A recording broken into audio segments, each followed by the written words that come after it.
Hey there. Happy Sunday. So I am on my way to run some Sunday errands. And for the past couple days, I've been thinking about a couple questions that just keep recurring, topics that keep recurring that I wanted to kind of address with you guys and get your opinions or thoughts on them. Okay, so this whole PGS testing of your embryos. How many of you guys are getting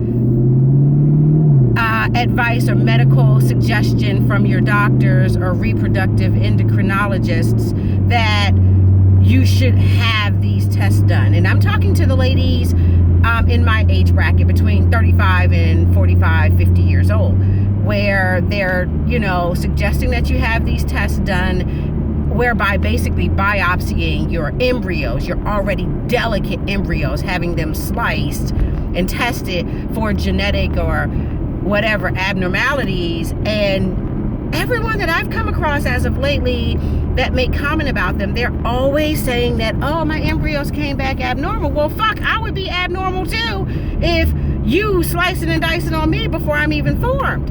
On top of that, I'm a big proponent of nature correcting itself. So our eggs and our embryos, I believe, once placed in our bodies heal. The womb is a nurturing place, and our bodies heal a grave number of defects. And so I'm just curious as to whether or not these doctors that are saying, oh, your embryos are abnormal based on the scientific tests, but they take away the absolute baseline of nature and nature correcting itself. So they're telling you, oh, you can't use these embryos. And so that brings me to the next point is, if you have abnormal embryos, whatever abnormal means,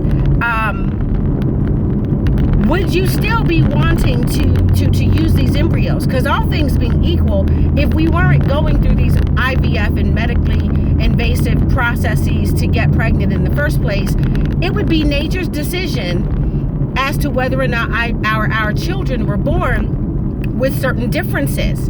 Differences not meaning abnormalities or problems, just differences. So I'm just curious as to if your doctors give you the option of using embryos that they slate as abnormal, or if they don't give you the option of using those embryos, and then what do they do with them? And what point do you lose your ability to choose what happens to your embryos? Choose what type of medical steps that you're going to take with your eggs and things that are going to eventually become part of your body or your future.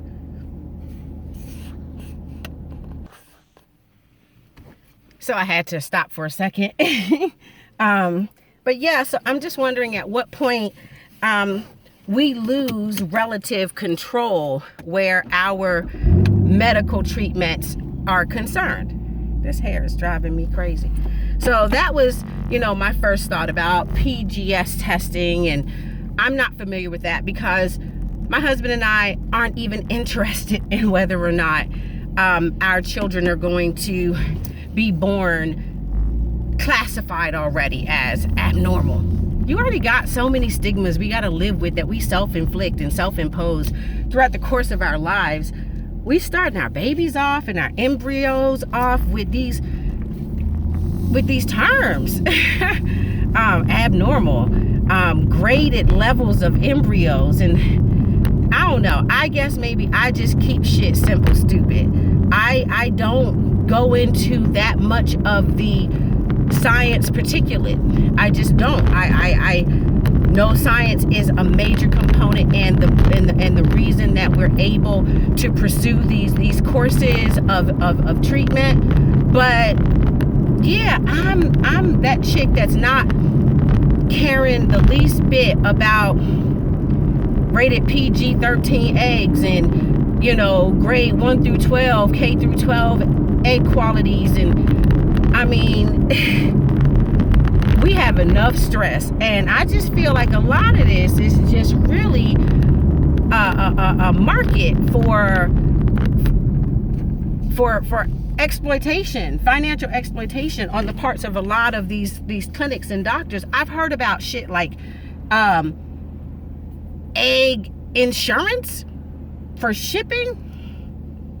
You know, you go back 5-7 years ago when you go to certain, clinics that ship genetic material like eggs or sperm, and you didn't need insurance.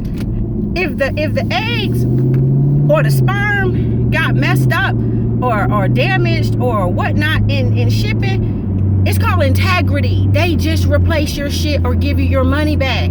That's how it goes. But now you got people paying upwards of $200 and $300 and $400 for some egg insurance in case they get jacked up during shipment. Again, I feel like we're being taken gross advantage of, and seeing as though 80,000 women last year, 80,000 women pursued IVF and reproductive endocrinology as a means to promote their families or have children or address their fertility.